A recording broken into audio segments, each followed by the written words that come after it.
There was the time we drove 4 hours in the middle of the night just to have eggs at this diner she'd read about in the lifestyle section of someone else's newspaper, down at the library. And the afternoon we were fake sparring, laughing and jabbing at each other, and she clipped me on the chin by accident, and I belted her, a solid fist in her sternum, a reflex but it was on purpose, and at first she took to wailing on me, slapping and punching and kicking. But then she just sat and cried for hours, and she wouldn't let me near her for a week, which is how long my bruises lasted. And once, a picnic. We ate PB&Js and drank bottles of lemonade I'd half filled with gin.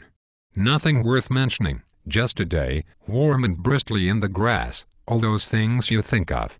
And we visited the zoo in the dead of winter, surprised to see the tigers out and the seals cavorting in their half-frozen pool. The giraffes hidden among the hay of their 2 tall barns with the massive glass windows like the ones in the fronts of those houses she cleaned in high school.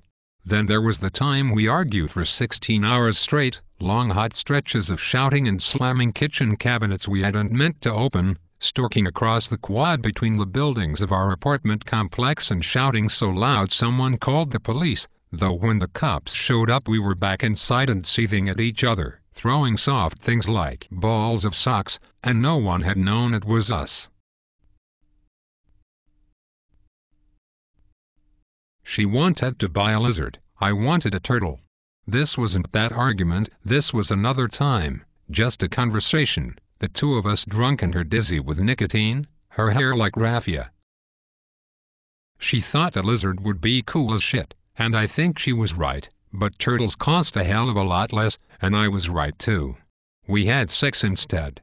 That's when the boy sneaked in, a pea in the womb. I know it was that night because it was the only time in a whole stretch of time we'd bothered to have sex, and I remember the lizard conversation.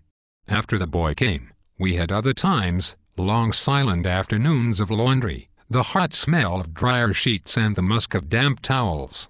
City pools, Floaties and plastic corded lounging, me staring behind the sunglasses not at her but at the high school girls, but sometimes at her too, and yes, at the boy as well, a thrill of spying on anyone's family.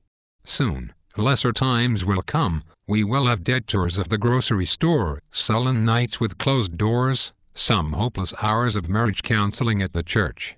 But we had these former times, too, and they will be enough. All of them.